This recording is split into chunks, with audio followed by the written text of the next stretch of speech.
Sir po ako. Tama bang umiinom ako ng gatas bilang pangontra? Si Nasir po ito, 48 years old, ng parang Maguindanao del Norte.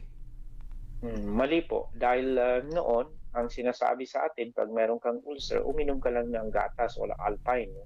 Mm. At mawawala po. Actually, magkakaroon po kayo ng issue sa kidney ninyo. Ang tinatawag natin dyan, yung milk alkali syndrome. No?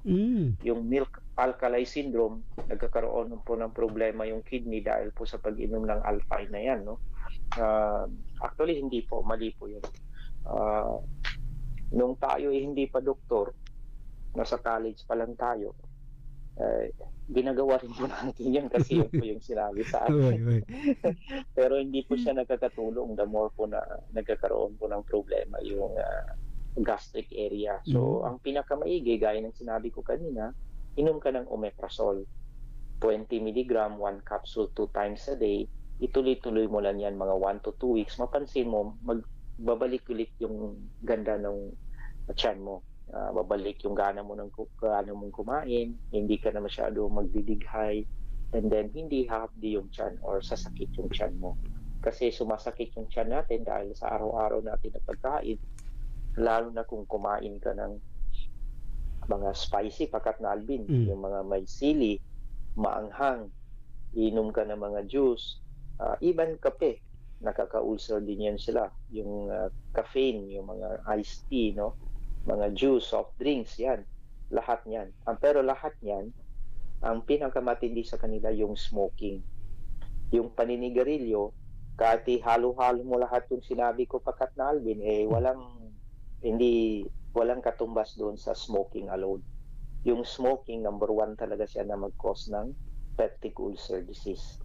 So, peptic ulcer disease. So, plus meron ka pang mga kape, lahat, no? Manigarilyo, kape, lahat. Talagang magkukos talaga siya ng problema sa ilalim ng tiyan. So, omeprazole ang katapat niyan. So, mali po yung pag-inom po ng gatas. Kung nakikinig ngayon, yung ating kasamahan na nagtanong pakat na Alvin, uminom ka na lang ng omeprazole. Kasi yung pag-inom mo ng gatas, meron pa pong side effect na mangyari at saka hindi po niya nagagamot yung ulcer mo. Pangalawa, yung kidney mo magsasuffer dahil doon sa pag-inom mo ng gatas na yan. So, iwasan mo, inom ka na lang ng tama. Kung may omeprazole ngayon kung medyo mahal, ranitidine. Pwede rin niyo po yung ranitidine, 150 mg or 300, 2 times a day din or 3 times a day.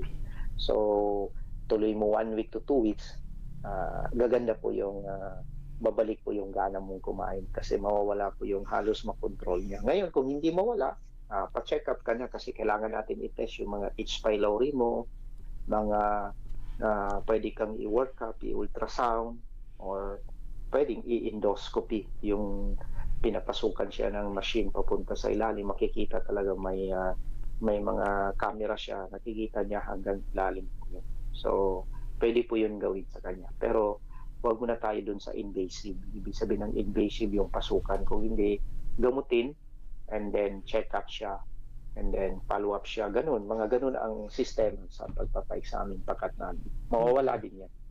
So, although yung kape natin sa atin, hindi natin kaya na walang kape sa umaga, pero see to it na, kumbaga, komportable ka. Kumbaga, hindi sumasakit yung tiyan mo kung hindi nakakabigay siya ng sa'yo, benefit sa'yo. Kasi kape, may advantage din siya.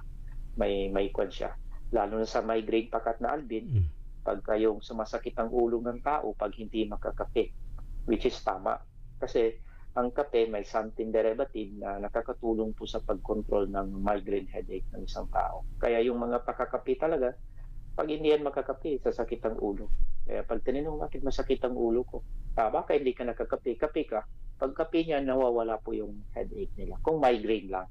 Unless kung mga ibang issue, hindi siya mawala ng kape. Kaya maganda yung kape. Yung native lang.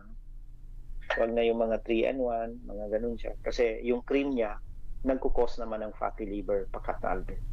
So, mga ganun. Marami ka talaga makonsider.